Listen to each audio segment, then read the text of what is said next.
আসসালামু আলাইকুম দর্শক, আজকে আমি আপনাদের সঙ্গে একটি নাস্তার রেসিপি শেয়ার করব। খুব সহজে তৈরি করে নিতে পারেন এই নাস্তাটি। এই শীতে বাজারে প্রচুর পরিমাণে বাঁধাকপি পাওয়া যাচ্ছে। শুধুমাত্র বাঁধাকপি এবং মসুর ডাল দিয়ে এই নাস্তাটি তৈরি করে নিতে পারেন। চলুন তাহলে কথা না বাড়িয়ে শুরু করা যাক মূল রেসিপিটা।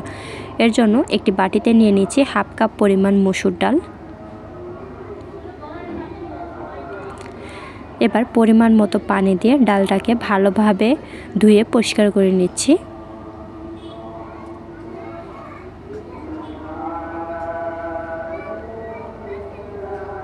দেখতে পাচ্ছেন ভালোভাবে ধুয়ে পরিষ্কার করে নিয়েছি। একটা সাইডে রেখে দেব 10 মিনিটের জন্য। একটি মিক্সিং বলে নিয়ে নিয়েছি বাঁধাকপি। আমি একটি বাঁধাকপির অর্ধেকটি নিয়েছি। দিয়ে দিলাম 1 চা চামচ পরিমাণ লবণ। ভালোভাবে হাত দিয়ে এভাবে মেখে নিতে হবে। একটা পর্যায়ে দেখবেন মেখে নিতে নিতে বাঁধাকপি থেকে অনেক পরিমাণ পানি বেরিয়ে আসবে। আপনারা যদি আমার চ্যানেলে নতুন হয়ে থাকেন প্লিজ চ্যানেলটি সাবস্ক্রাইব করে ভিডিওতে একটি লাইক দিয়ে ভিডিওটি শেয়ার করে অন্যকে দেখার সুযোগ করে দেবেন। দেখতে পাচ্ছেন বাঁধাকপি ভালোভাবে পানি ঝরিয়ে নিচ্ছি। চেষ্টা করবেন ভালোভাবে বাঁধাকপি থেকে পানিটা ঝরিয়ে নেওয়ার জন্য।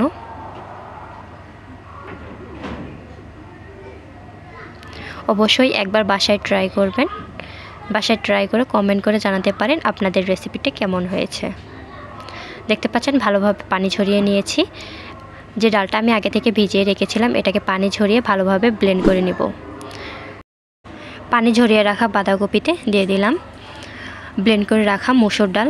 আমি শুকনো করে বেটে নিয়েছি। দিয়ে দিলাম একটি পেঁয়াজ কুচি, দিয়ে দিলাম 2 থেকে 3টি কাঁচামরিচ কুচি, দিয়ে দিলাম 1/4 কাপ ধনেপাতা কুচি, দিয়ে দিলাম স্বাদ মতো লবণ, দিয়ে দিলাম হাফ চা চামচ পরিমাণ হলুদ গুঁড়া, 1 চা চামচ পরিমাণ চিলি ফ্লেক্স, আপনারা ঝালটা আপনাদের পছন্দ মতো দিয়ে দিবেন।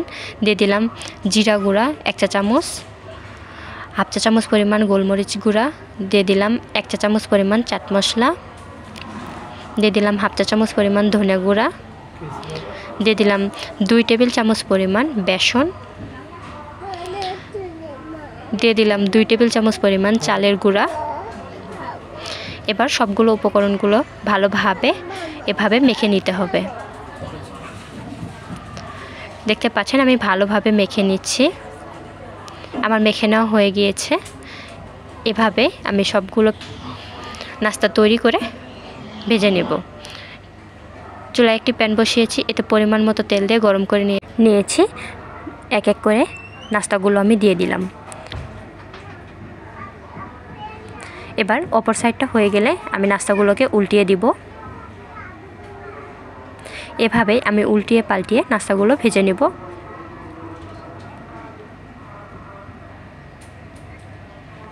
অবশ্যই একবার বাসায় ট্রাই করবেন। এই নাস্তাটা দেখতে যেমন সুন্দর খেতেও ভীষণ মজার। দেখতে পাচ্ছেন আমি ভেজে নিয়েছি। এবার আমি এগুলোকে উঠিয়ে নিব।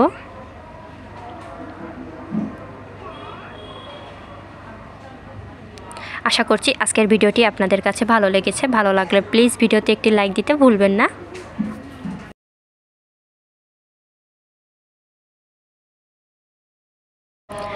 দেখতে পাচ্ছেন মাশাআল্লাহ নাস্তাগুলো কতটা সুন্দর হয়েছে। এই নাস্তাটা দেখতে যেমন সুন্দর খেতেও ভীষণ মজার। অবশ্যই একবার বাসায় ট্রাই করবেন।